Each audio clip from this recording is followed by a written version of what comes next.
sweetheart, where are you? Mrs. Livingston! Listen to me, Maddie, please. Are you sure she's out here? Yes, I saw her run in this direction. She's roaming the hills again, looking for our son's remains. Ever since we've got here, that's all she's done, morning, noon, and night. Madeline! It was all I could do to get her to attend the service, and now she runs out before it's over. Doesn't even put her coat on. We'll catch her death of cold if we don't find her. Oh, we'll find her, don't worry. I've lived in Lockerbie all my life. I know these hills like I know myself. Mrs. Livingston! Come on, love, come back to us! All of the night to be out. Cold and damp. When the fog clings to the hills like this at night, it means the morning will be clear. It's been 7 years since he died in the crash. 7 long years, and still she can't seem to set aside her grief. I thought her sorrow would diminish with time, but it hasn't. It's as strong today as it was the day he died. I don't understand. The other families have moved on with their lives. Why can't she? The other families had a body to bury. Yes, the body. Maybe if she had a body, things would be different. With a body, she would have a coffin, or an urn, or a gravesite. A place to put her grave. Your wife has no such place. All she has is the sky where he vanished. The sky was not meant to be a burial ground. It's too big. And when the story of grief there, it runs wild. Now that she's here in Lockerbie, it's running even wilder.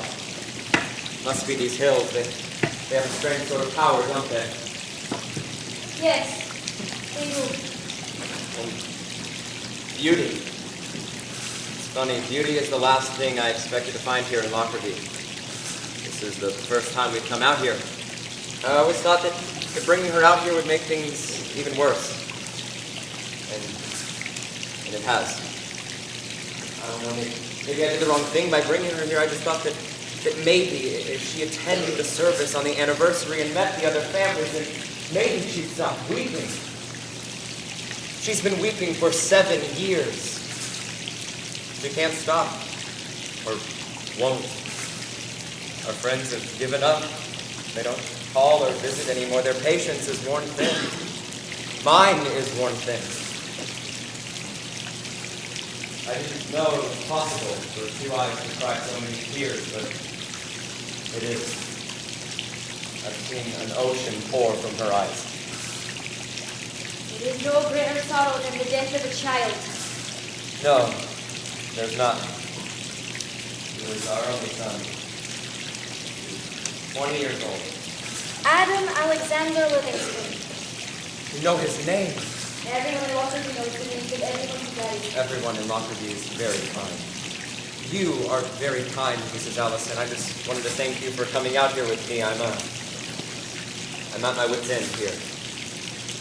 I know you are, love. We all are. Olin! Over here! Olin, is that you? Hi! Hello. Hello.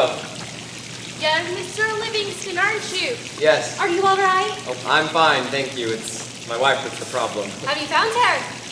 No, not yet. We saw her run from the church in the middle of the service. When they lit the candles and read the names of the dead. We were worried.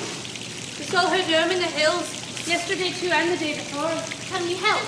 Well, thank you, but I'm not quite sure what to do. Why don't we split up and continue to look for her? This is the place she keeps coming back to. I think we should stay right here. All right then. That's what we'll do.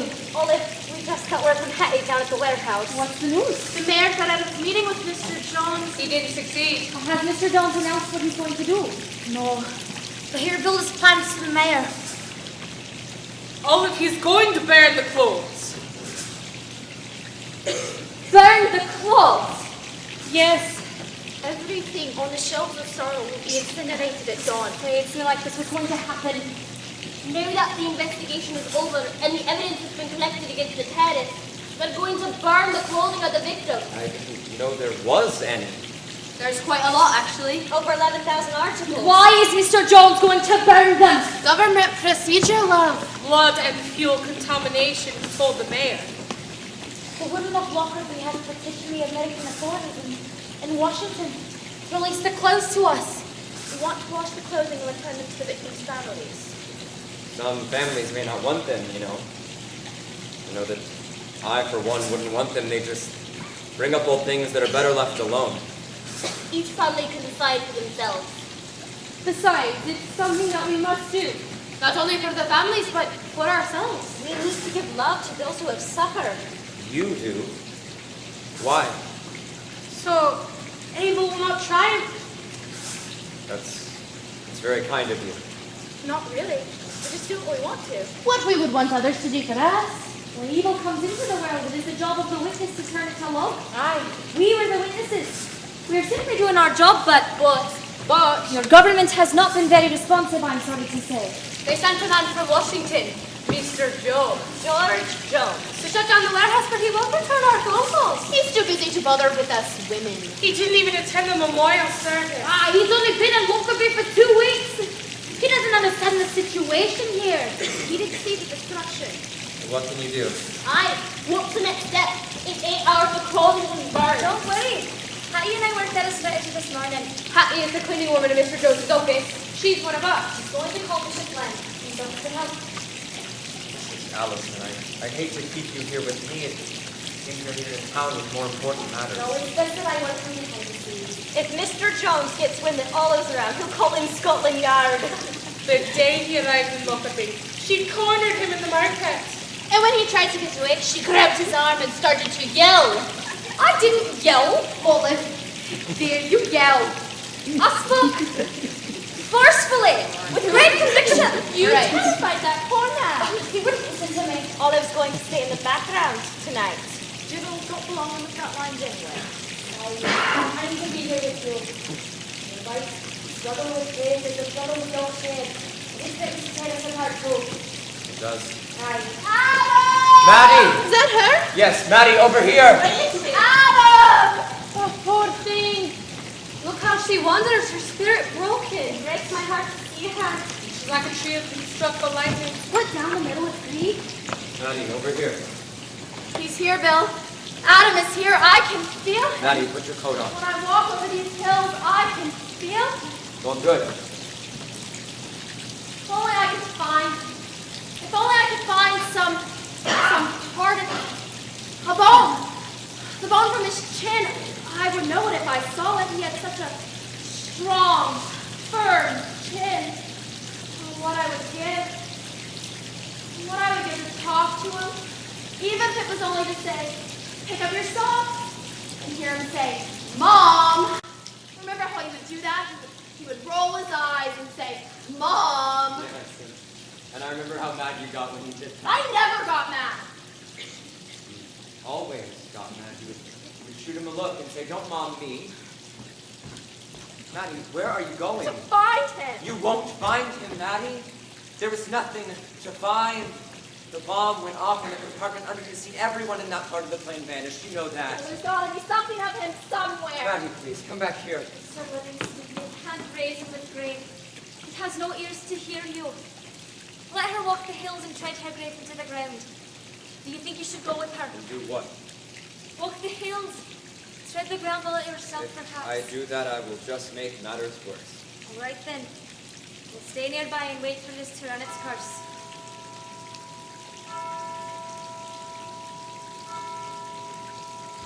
The candlelight procession has begun.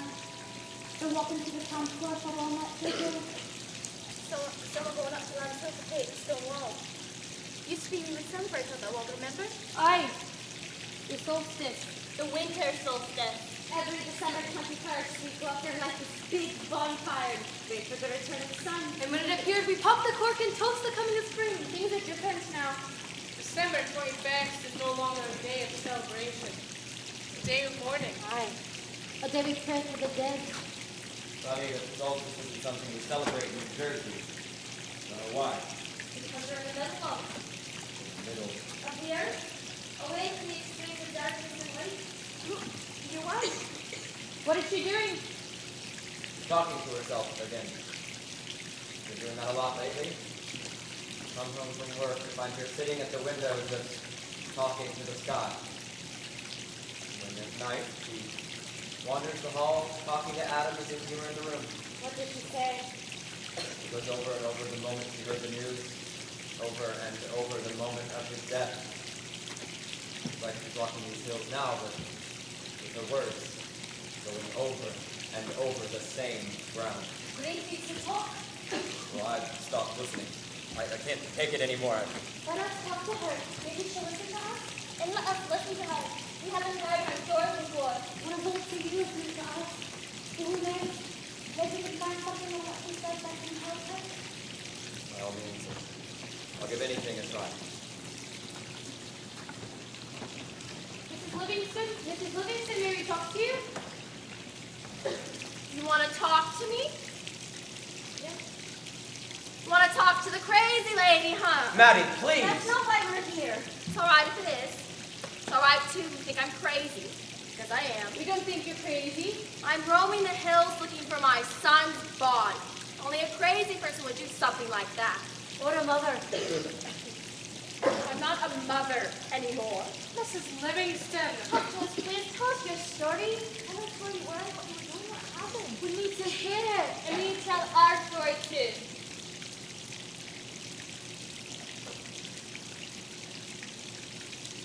"7 years ago, life as we knew it came to an end, and we are still suffering.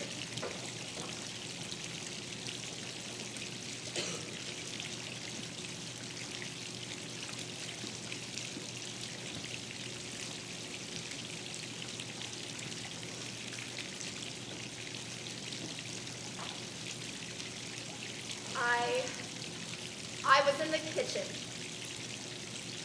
and I was baking a pie for Adam. A pumpkin pie to welcome him home. The TV was on. I like to listen to it while I'm cooking. It was turned onto a soap opera. All my children. One of the couples was fighting. The woman was pregnant. She wanted to get an abortion. Don't be a fool, I said to the woman. Have the baby. I grabbed more flour and I sprinkled it.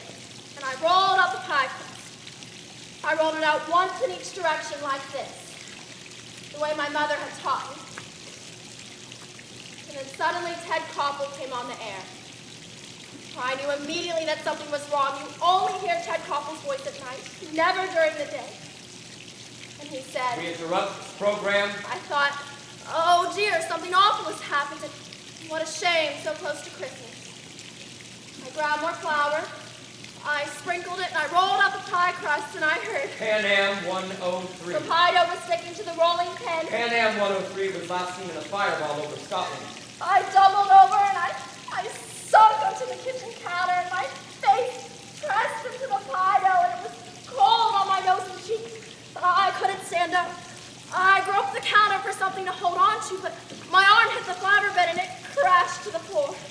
My feet were covered with flour. I reached for the handle on the refrigerator to pull myself up, but there, in front of me was a note held by a magnet that said Adam, 7 p.m., JFK, Pan Am 103. I live in New Jersey. I have 2 cars in the driveway. This was not supposed to happen to me.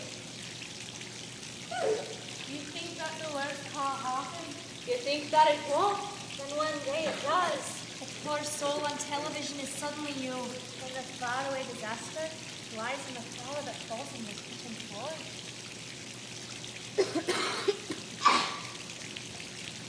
Let's light our candles, shall we?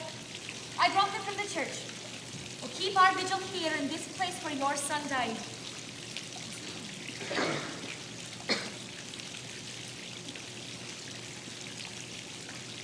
No! Lighting candles will give me no comfort.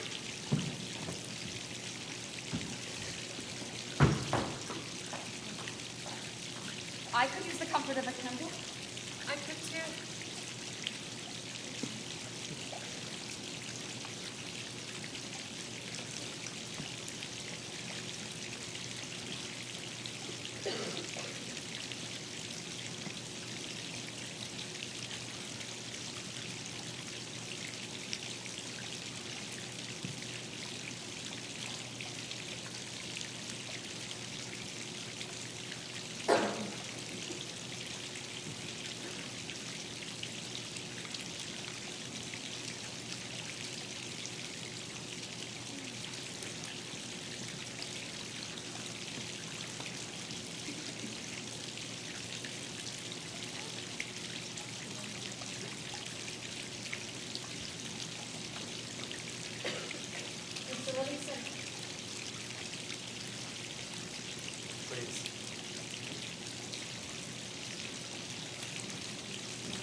silly shit. When it comes to your house, it never stays. Just pokes its head in the door to drop something off, and it's gone. Agreed. But if it's a guest who stays too long, its visit turns from days Into weeks, into months. into years. It takes over your house and will not leave. It wears a dark coat. It sleeps in your bed all day and sits in your chair all night. Rearranges your clothes and your habits. It leaves dirty dishes in the sink. Wherever you go, it follows. Whatever you do, It watches. It hovers behind you, looking over your shoulders. You cannot forget that it's there. Yes. I was driving to the petrol station. I was walking the dog. I was baking a pie, like your wife. Suddenly the sky turned red. Ground shook. The pie fell. The tree at the end of the lane burst and flamed. I ran to the door. I slammed to the brakes. I turned and looked. Never close garden on fire too. Green bushes with weevils of fire, where the flowers should have been. I jumped out of the car. I ran out of the house, and there, on top of the hill, was a suitcase. A red suitcase, sitting there as if someone had set it down. People were running from their homes, screaming and crying. Gordon McPherson was in the middle of the street, holding the body of his daughter. And his wife was beside him, pushing her fist into her eyes. When I got to my house, the roof was gone, but I stepped inside and lashed again. Someone yelled, Don't go in there! But I didn't listen. I had to see what happened. So I pushed open my door, and inside my living room was a pile of bodies. 71 bodies still strapped in their seats. Suddenly helicopters and sirens were everywhere.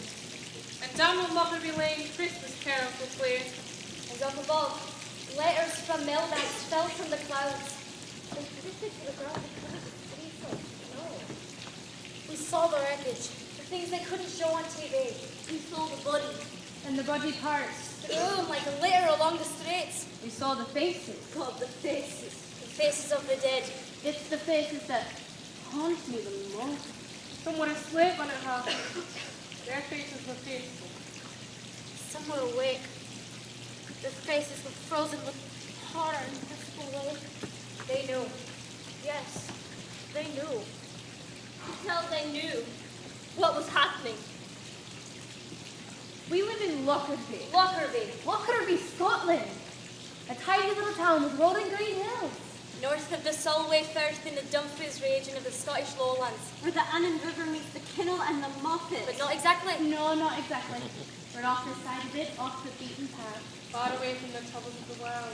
Trouble just doesn't come to Lockerbie, Scotland. There's nothing for it to do here. Except graze with the sheep will take tea right in there. But one day, Just one day in an instant. In the blink of an eye, a twist of fate aimed metal onto our roofs. the fog that clung to our gentle hills turned to smoke, and the rain that fell from the sky turned to blood.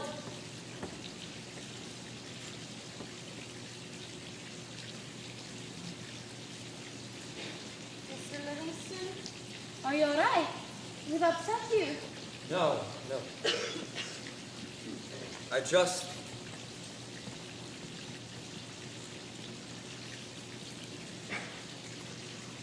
I didn't know, that's all. I should have never let him study in London. I should have never let him go so far from home. He was too young, much too young to go so far from home. I should have been more firm. I should have said no. I should have just said no. No, you cannot go to London. Why didn't I say that? Why did I choose Pan Am over Delta? There were 2 boxes on the application form. Why didn't I check the box for Delta? I should have let him stay an extra day with his friends, but I said, no, I want you home for Christmas. I want you home for the party. Your father has a bad back and needs you to help hang the Christmas lights. Why did I plan the party for Friday? I should have planned the party for Saturday. If I had planned the party for Saturday, he wouldn't have been on that plane. He would have come home a day later and he would have never died.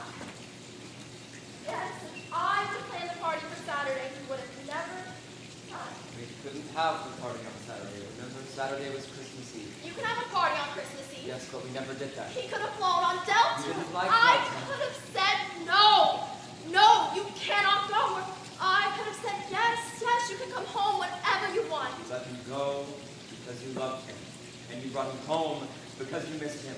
You did what any mother would do, Maddie. I should have hung the Christmas lights. Maddie. I could have gone up on that ladder all by myself. I wouldn't have let you, Maddie. There was nothing you could do to stop this. It happened because of you. Get a hold of yourself. Maddie, I didn't... She's getting even worse. Our lives are made of choices. Hundreds of little choices that determine our fate, each with a consequence we cannot say. You check the box for Delta and your son lives. You check the box for Pan Am, and he dies. You walk the dog early one day, and escape the disaster that falls on your house. Or you go to the petrol station before you go to the market and find yourself standing in the middle of a levee. Choices.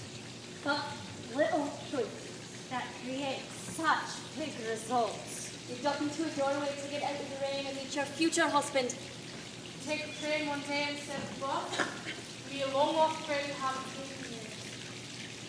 Sometimes I wonder if the choices we make are really ours at all. Or if they're made for something greater, like God. Aye. Sometimes it seems like these things are fated. Fated, yes. Meant to happen. Sometimes it seems that they're not. Sometimes it seems that they just happen. And they happen for no reason. If I ever meet his killers, I will kill them. No, I will more than kill them. I will torment them. I will inflict the measure of pain they have brought on me. They should suffer. At very least, the suffering should equal the suffering they caused. Can't repay and the suffering. Oh, yes, you can. You want to know how? With endless pain. That's how. Let me tell you, pain is a gentle word to describe what I would do to them if I got the chance. I would bind their hands and feet with wire. I would cut them with sharp knives. I would grind cigarettes into their eyes. Maddie, stop! What has gotten into you? This is a vigil. We came here to find... I want justice. I will not find peace until there is justice. That's not justice, Maddie.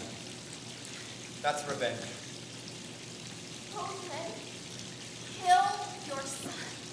They killed 270 people. They destroyed our lives. I know. How can you be so cold? Because rage won't bring him back, Maddie. Hey, look, I know you're angry, but... Oh, you're damn right I'm angry. I didn't deserve this. No, you didn't. None of us did. I was a good mother, and a good wife, and a good neighbor. I made cookies for the bake sale. I gave money to the swim team. When someone was sick, I made chicken soup. I pitted cherries and I peeled grapes to make your favorite pie. And this is what I get. This is how I repay for being thoughtful, for being a good person, for leading a good life. Honey, I know. No! You don't know. Yes, I do. It's not fair, but Maddie, life's not fair. At some point, you have to accept that. You have to move on. Move on? To what? What is there in the day that's worth moving on to? Breakfast, lunch, dinner, driving the car, talking on the phone, playing bridge? No! I don't know how anyone could ever move on after something like this. I moved on. You didn't love him as much as I. Maddie! If you did, you wouldn't have gotten over it. Maddie, that's not true. You know that's not true. That is true. You gave away his belongings. I did that to help you. Nothing Well, what am I supposed to do? Stop living? Spend my days weeping on the couch like you know? You didn't cry at his funeral. You didn't cry when you got the news. You didn't cry. Oh. How could I, Maddie? I had to do everything. I had to do everything to keep you from falling apart. I had to send the medical records back to Scotland. I had to talk to friends and neighbors. I had to talk to reporters who were sitting all along with cameras taking pictures of my grief.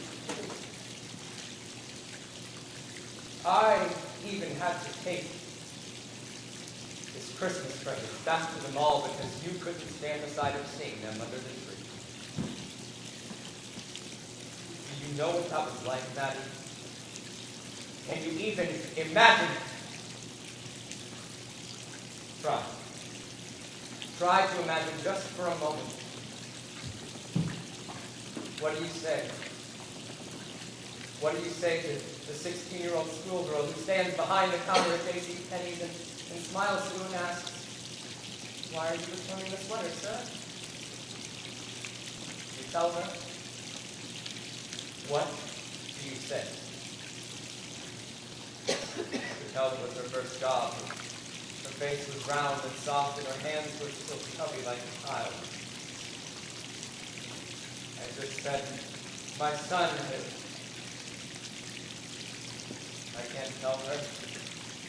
I can't show my grief because to do so would take her innocence from the world. So I just say, "My son doesn't need this anymore." And I breathe a sigh of relief because I think that it's over, but oh no. It doesn't stop there.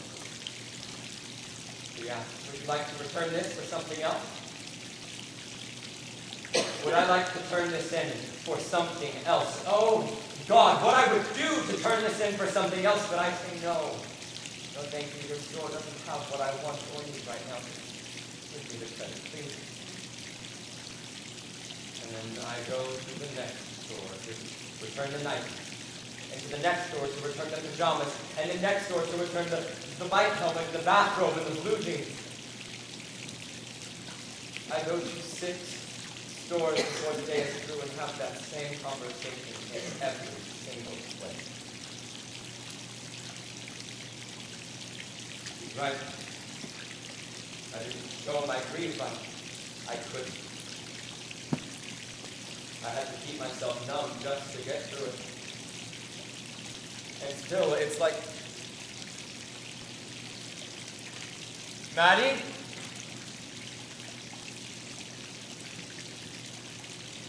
Oh, God, I'm so sorry. I don't know what to do.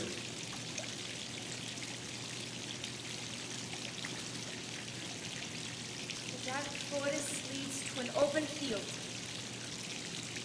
The dark valley rises to a mountain where the sun shines bright. Spring follows winter, and morning the dark night. There's an order in the world. An order beyond the chaos and the violence. And there's the purpose. Yes. The sun never sets.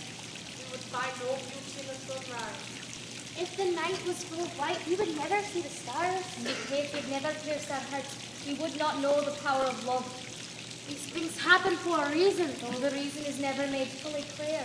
They are given to us so that we may learn and grow.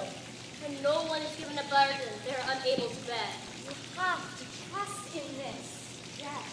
You have to trust in the rising sun and the stars that shine at night. Trust in the strength of love to overcome the awesome power of hatred. Trust. Trust and believe that behind the suffering of the world there is a purpose to everything. I want to believe that. I really do, but I can't. I just can't. Because to believe that would mean that Adam died just so I could learn and grow, and that is not true. There's no lesson so important that it cost the price of his life. To believe that would mean that I am at the center of the universe and that all things happen for my benefit, and they don't. They just don't. These things, the horrors of the world just happen, and they happen for no reason. The best we can do is accept the suffering that comes to us and move on as best we can. Love helps. Goodness and kindness do too, but the reason they're in the world is not because God put them here. Because people found that they could make your lives a little easier to bear. if there is a God, and sometimes I lay awake at night and think that there's not, but if there is, he is absent from the world and pays no attention to the needs of man. Oh, God. His words leave me with nothing to hold on to. Olive? Love, are you alright? My faith is hanging by a thread. Again, ready to break. And easily my faith is broken. Mine too. It breaks often, my faith.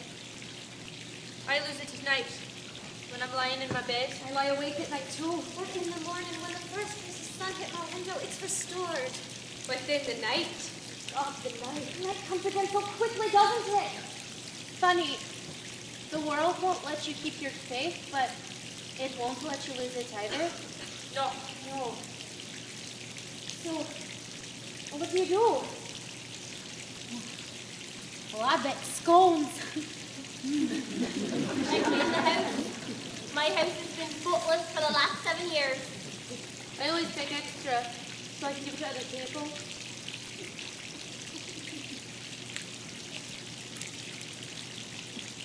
I'm going to the warehouse. I've got to get the clothes. I have to find a way out of this dark valley before the night is through.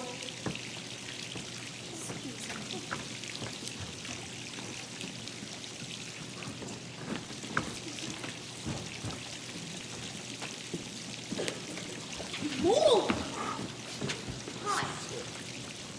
Give me Mr. Jones. Get out of my way. How could you move, please? George. Mr. Jones, you foul bitch. Damn it! Damn these women! Reporters? They called in the damn reporters!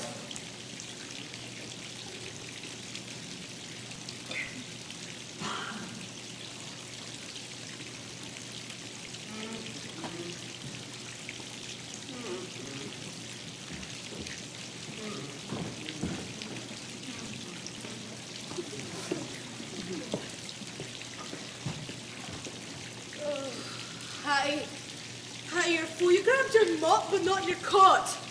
You're going to freeze to death, Yag, unless Mr. Jones gets back to the warehouse quickly. Oh, where is he? What the devil is he doing out here? Roaming the hills. Maybe he's had a change of heart, he has. Come out here to have a think on it.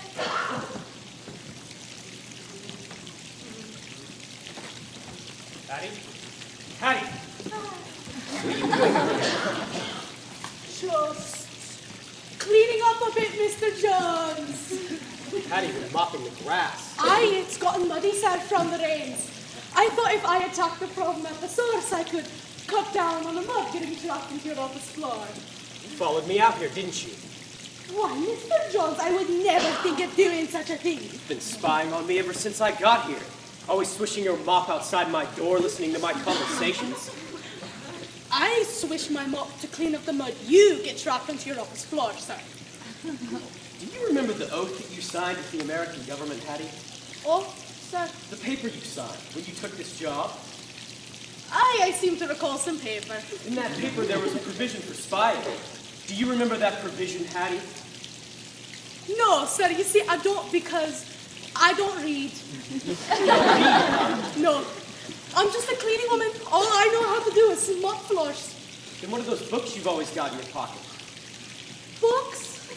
Yes, books. Oh, the books. They're picture books. They're full of pictures. They're not picture books. They're romance novels. I see you sit in the toy closet to read them, and I hear you sigh in there when you do. I do not sigh, sir. You sigh. You sigh for the romances you read in those novels. No, sir, you're wrong. I weep. Not for the romance, but for the lack of it. You sigh, it's all the same to me, but you read. And you read that oath before signing it because I saw you read it. No, sir, you see, it didn't because I was just moving my eyes. You know what Washington does to spies, Hattie? No. They put them in jail. Oh. Stop spying, or I'll have Washington put you in jail. Hello? Hello? Hattie, get back here! He's going to put me in jail, he is! He's going to put you in jail. jail. Mr. Jones, he's accusing me of being a spy. Mr. Jones. The Mr. Jones? I've heard of it. The women have told me all about you. Are you a reporter? No, I'm a tourist. What are you doing out here? Visiting my son for the holidays. Oh, well, good. Well, look, don't listen to what the women have to say about me. They've got it all wrong. And I say, sir, the women have got it right. He is a bully, he is. I am not. He ought to be ashamed of himself, picking on an old woman like me. I didn't pick on He was picking on me, sir. Right before you got here, he chased me over that hill. I didn't pick on you. Here, a full-grown man picking on me, an old woman. And then scaring me half to death by threatening to put me in jail. I'm not going to put you in jail. All right, then I'll be on my way now. Yes, Where are you going? to the warehouse. To do what? To walk the floor. What for? The floor in your office. Stay out of my No, office. so easy. I can't. You don't I wipe don't your want you feet. going into my office. Do you understand? Yes, Mr. Jones. All right. You may leave. Women are driving me crazy. Look, let me give you a piece of advice about the women of life. Don't be fooled by the lace on their collars, the flowers in their teeth. They're not the sweet little old ladies they appear to be. They're ferocious. They're tigers. You know what they just did? They called in the television crews, the networks, the American networks. They're all down at the warehouse waiting for a statement from me. And that's not all. There are 200 women with me. Women! Women! They're trying to create an international incident against people. I thought Lockerbie was already an international incident. Lockerbie? Hardly. They forgot about Lockerbie 2 weeks after the crash. These women make it back on the news. Then it will be. And I'll never get out of here. You don't like it here? What's to like? Lockerbie is the Siberia of the State Department. You know, you have to do your time in places like this. Me, I'd rather be places like, you know, Kuwait, Tel Aviv, hot spots. Then why are you doing it, if I might ask? You need the business of the clothes? Yes. I have orders from Washington. They want things wrapped up here quickly. So that's what I intend to do. Look, this business has gone on long enough. I mean, it's been 7 years. Get over it, for God's sakes. That's what I tried to tell them. They won't listen. They sent the mayor to see me. They sent the bishop, for God's sakes. Next, they'll probably send in a mother. And mothers are the worst. They come clutching the baby pictures of Johnny blowing out the candles on his first birthday cake. Little Timmy smiling with his mouth full of braces. There's always a mother who makes it impossible to do your job. What about the fathers? Oh, I have to deal with them too. Men are different. At least they don't come shoving pictures in my face. What you got there? My son's school picture from the 7th grade. Smiling with his mouth full of braces. Was your son on board? Yes. His body was never found. Still out here somewhere. Sorry, I didn't know. What was his name? Adam. Adam Alexander Livingston. Oh, yes, I seem to recall it. Here's a picture from the Little League. The game was tied and the bases were loaded. He brought them all home. Yeah? Yeah. And here is the ticket stub from the Yankees game I took him to on his birthday. Found it in this old coat. It's funny, actually, because I haven't worn this coat in years. Well, hey, son was a Yankees fan. Hell of a team, the Yanks. Hell of an owner. I like George Steinbrenner. Always have. Always will. Man knows how to run a team. Yes. Yes, he does. Mr. Jones, do you have any children? No. No, I don't. Had a wife. Had 2, actually. But we never really got around to having kids, you know. And it might be quite hard for you to understand the loss that a parent feels. They say there's nothing worse. They're right. There isn't. You see that hill? Yeah. My wife is on the other side of it. Right now? Yes. Doing what? Looking for our son's remains. You're kidding. No. Women, you know? Hey, they're not the only ones who feel. Men do too. Not like that. Not like that. That's the difference, I guess. The women show it and the men don't. They show it more because we don't. It's not fair, really. Now that I think about it, but the women have to do their crying and also the crying for the men. When Adam died, I cut off the pain. I had to. But then I didn't feel anything else either. But then just now, when I found this ticket stub, I felt something for the first time in years. You did, huh? I did.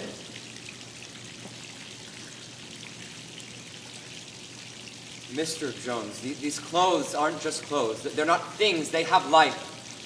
Just like this ticket stub, please reconsider your decision. Release the clothes to the women. Look, I really wish I could, really. Over here! Who's that? The women. The women? I gotta go.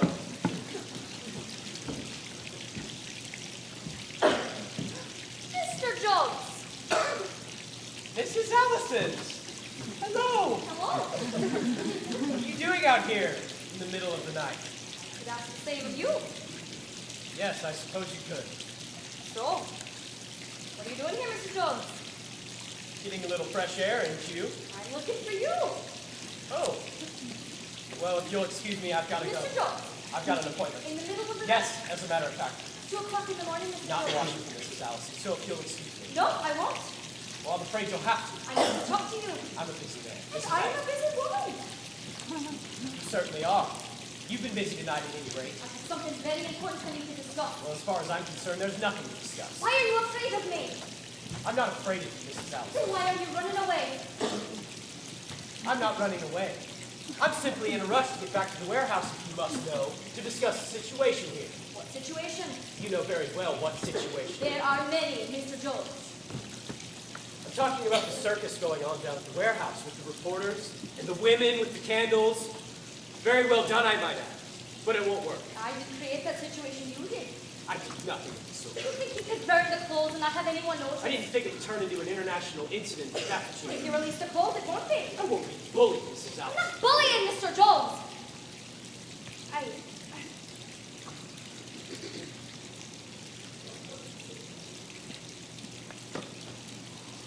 I'm begging. Please release the clothes. Don't burn them. Mrs. Allison, please. The families need them. We need them. Mrs. Allison, please. Get up. Look, I really wish I could release the clothes. Really, I do, but they're contaminated. How can they be contaminated, Mr. Jones? They're 7 years old. They've been sealed in evidence bags ever since the crash. They've never been washed. We'll wash them. I'm sorry, but I can't let you do that. Why not? Because whenever there's an incident at I'm altitude, sorry, a what? an incident at altitude, A plane crash. right, involving an American aircraft outside of the United States, there are certain policies, certain procedures that the State Department must follow. And releasing the clothes to civilians is not one of them. Make an exception. I can't make an exception. Mr. Jones, you can always make an exception. That's right, and the State Department allows for exceptions. It says so right here in the regulations. I thought you couldn't read, Hattie.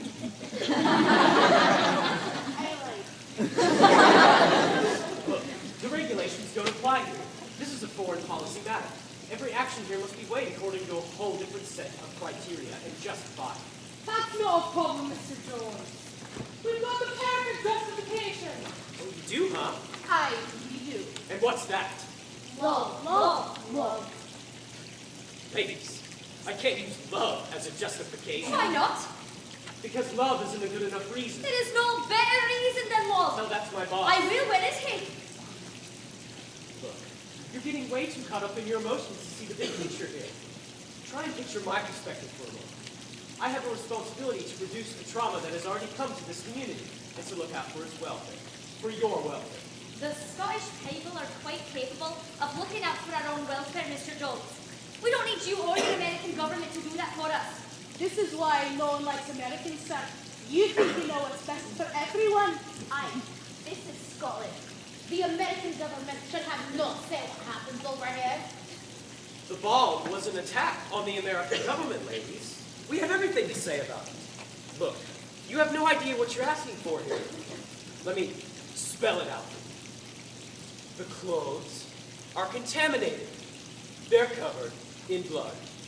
Blood from over 270 people. And that's not all, ladies. There are guts on these clothes. Guts. Do you understand? I can't let you see them. I can't let anyone see them. Besides, they probably make you sick. They make me sick. Mr. Jones, do you seem to forget that we were here when the crash occurred? The things we have seen are worse than those clothes. Things we've touched on worse too, Mr. Jones. I picked up bloody parts. I did too. I found a woman's hand and a child's leg in my garden. I picked them up with my own 2 hands and carried them down to the morgue. Did? Yes. Everyone did. You are very strong. I wouldn't have been able to do that. Sure you would have. You find the strength to do what you have to, Mr. Jones. I still have the families to think about. Deciding the clothes washed or unwashed would be devastating.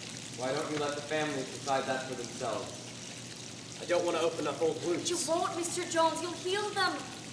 Well, that's where you and I disagree. In my opinion, the best way to heal a wound is to leave it alone. So that's what I intend to do. I'm sorry that's not what you want to hear, but that's the way it is. Mr. Jones, That's wait. my decision. I'm not going to discuss it any further. Patty, Sir. you wish to keep your job. I expect to see you back at the warehouse. Yes, sir. Mr. Jones, wait. Let him go. Mr. Jones! His mind is made of love. You can't change it. Men like that. Steady yourself, love. Get no someone to any good. We can't let him do that. Can't stop him. You've done everything you possibly could. Not everything. What do you mean, Harry? Well, we can just take them. Take them? You mean the clothes? But how do we do that? I'll let you into the back entrance, where there isn't a guard. But hey, there are 11,000 pieces of clothing. We can't carry 11,000 pieces of clothing. Of course we can. How? Because there'll be 200 of us carrying them. I'll not open the front gates, and I'll let the women inside too, in front of the reporters and the cameras. But how you'll be arrested? I know. We all will. But the clothing won't be burned.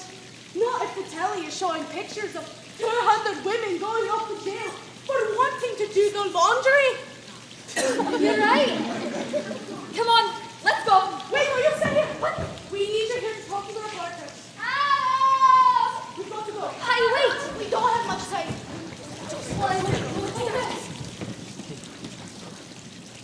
I hope this works. I do too.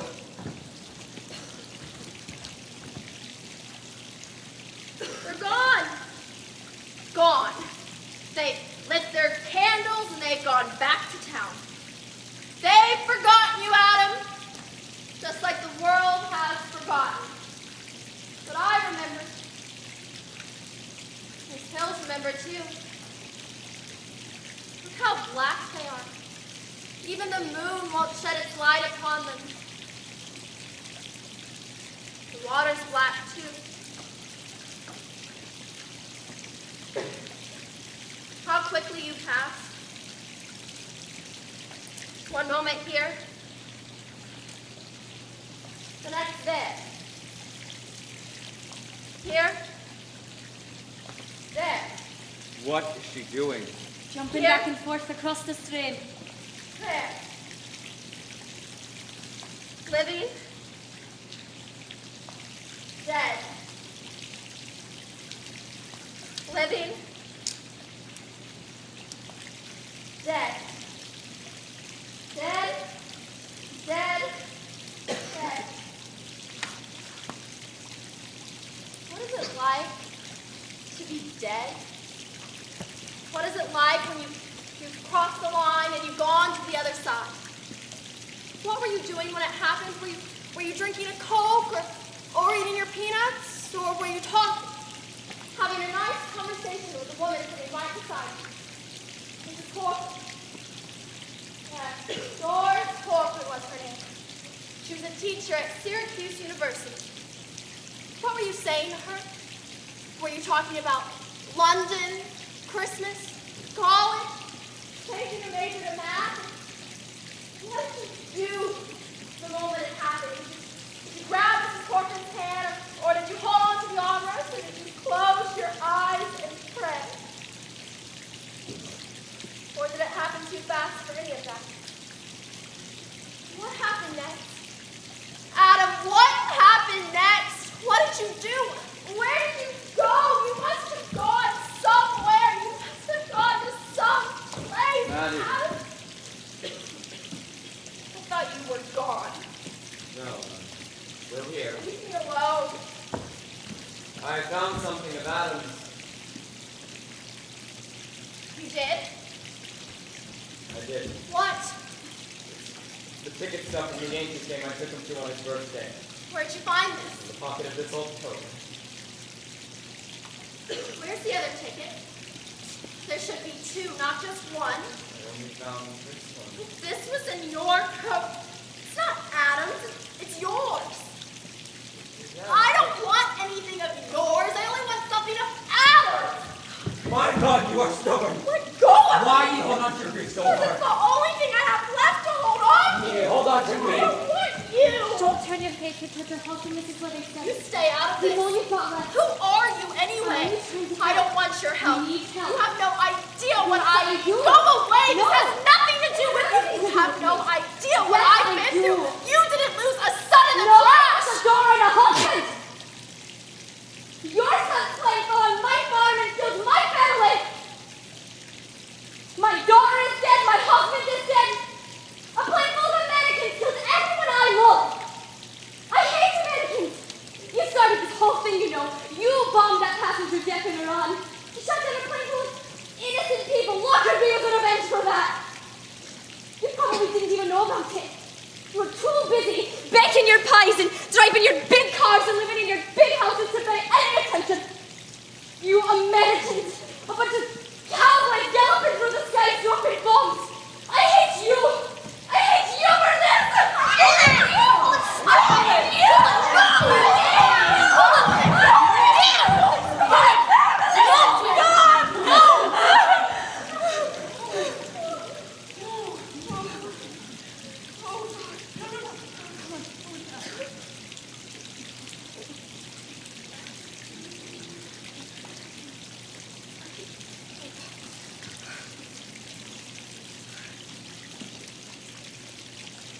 I need to wash. Where are the clothes I need to wash? You don't have the clothes already. You don't? No clothes? We don't have them. What clothes? From the crash. We were in the warehouse full and We go all the way to the sales auto. we were caught. They let us go, but Hattie's been detained. And that's not all. The fuel trucks have arrived. Fuel trucks. Yes, they're from the incineration now. They won't wait until morning. They're burning the clothes tonight.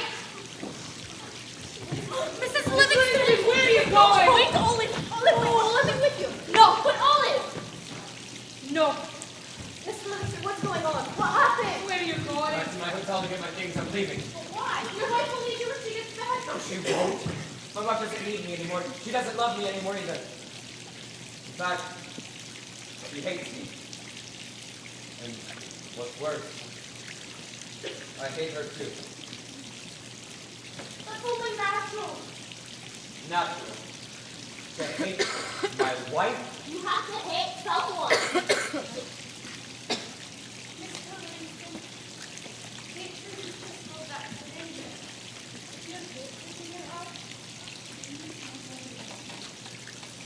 Your hate will turn against the love of your wife until when she heals. She won't heal. She refuses to. Will. Wait. I've been waiting for 7 years. Well, then maybe waiting's not enough. Maybe you need to do something else. Like what? Like breathing? You didn't let yourself breathe. If you let yourself breathe, maybe your wife will let herself breathe. Here, sit down with us, please. Sit down. Don't go back to your hotel. Your wife may not need you right now, but we do. You do? Yes. We're frightened. I guess I'm a little frightened too. All right. Shaking and shaking too. God, the things we've seen tonight. Yeah. It was our first time in the warehouse. Aye. Our first time in the shelves of sorrow. It was like looking through the horror once again. When we walked through the wreckage, past the metal, mountains of metal, stacked higher than the hill. I felt so small walking past them. When we entered the shelves with items from the cabin, I did too.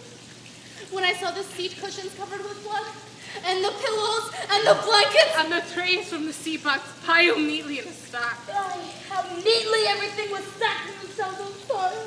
So orderly and arranged. everything. Marked. With a number. Mr. Livingston! Hey! Mr. Livingston, your wife, she's gone wild. What happened, Hattie? When they arrived at the warehouse, all of us with her. When they saw the fuel trucks lined up at the gate, they fell to their knees and they started to wail. And soon, all 200 women were on their knees too, wailing, until the night air was filled with the cries of the women of Lockerbie. And then, the fuel trucks, they stopped their engines. The doors to the warehouse opened and Mr. Jones, he stepped outside and he ordered the fuel trucks to begin. But the drivers got out of their trucks. He walked over to them and ordered them, but they refused to move. And then the women wailed even louder. The television cameras, the cameras were all flashing. And then, when he saw Olive and your wife, he walked over to them by the gate. And he just looked at them for a long, long time. And then Mr. Jones, he reached into his pocket and he pulled out the key. He lifted Olive and your wife from the ground, opened up the gates and let all 200 women inside. And when they got inside, your wife got to the shelves of sorrow and she looked for a bag with your son's name. There wasn't one. And she looked through the boxes too, but there was nothing. And then she opened up the bags full of bloody scraps, looking for a scrap of your son. And then she went wild. She stormed to the warehouse, knocking items from the shelves. She knocked out a stack of dinner trays and a television monitor. She punched through a television monitor. And then she started to scratch herself. She scratched her arms and her chest and her breast until she was bleeding.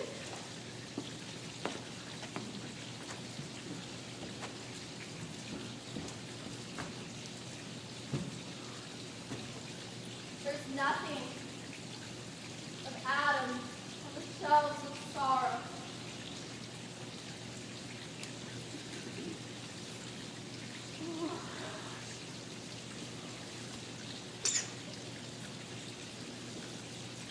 The day he was born, his foot was as big as my little finger. Remember, Bill? Remember how little it was? I would spend hours just looking at his toes. So tiny. And suddenly he was 16. I went into his room one morning to wake him up for school. His foot was sticking out from the covers. It was big, and there were hairs on his big toe. 3 little hairs that announced his arrival into manhood. Olive? Rose? Yes, we've got the clothes. All this time, I've been trying to turn their hatred into love. But the hatred I needed to turn was my own. I'm full of hate too. Are you, love? I hate the men who did this. I hate them too. We all do. Well then, evil has triumphed here after all, hasn't it? Mrs. Livingston, you're bleeding. Yes, she's hurt herself. We need to wash, love. Come to the stream with us. Let us wash you, dear. No. This is his gravestone. I want everyone to see it. My body will be a monument to his memory. I want everyone who looks at me to know what happened to my son. Your son deserves a better monument than that. Scratch marks and sorrow are not a fitting way to remember him. Just as a heart full of hatred is not worthy of my husband and daughter. We are going to wash the clothes, Mrs. Livingston, to make our hearts pure again. That will be our monument to those who died here. Will you join us? This is your son's. I found it with the luggage. His clothes are still inside, just as he packed them. Thought you should have this.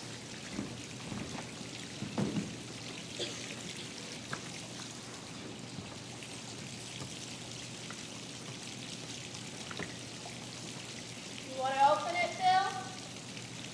Yes. I think I'd better do that.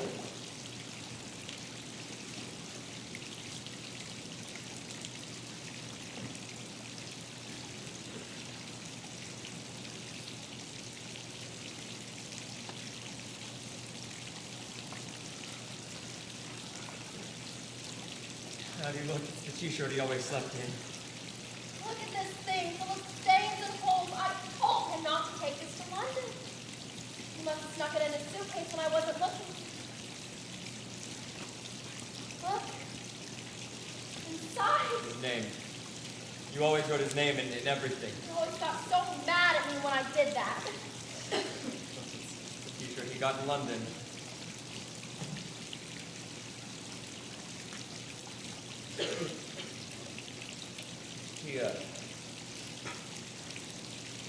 He wrote his name inside this one too.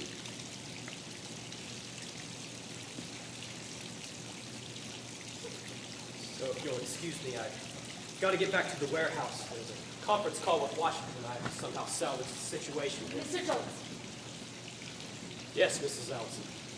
what are you going to say in your statement? I don't know yet, but it's not going to be about love, I can tell you that. Why don't you say something about hatred then? Hatred. Yes, Like what? like hatred will not have the last word in Lockerbie. Hatred will not have the last word in Lockerbie. Certainly make a good headline. Yes, it would. Especially since it's true. Yes, I suppose it is. Thank you, Mrs. Allison. Thank you.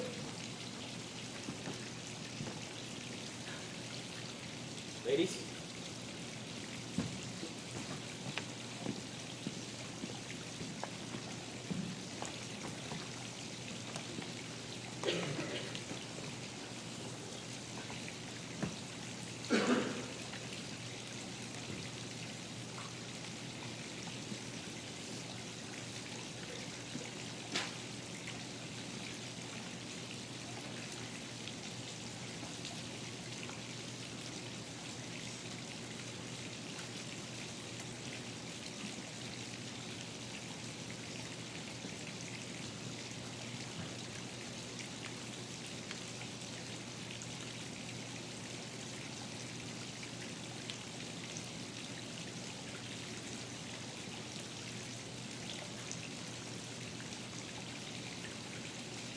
Let the washing begin.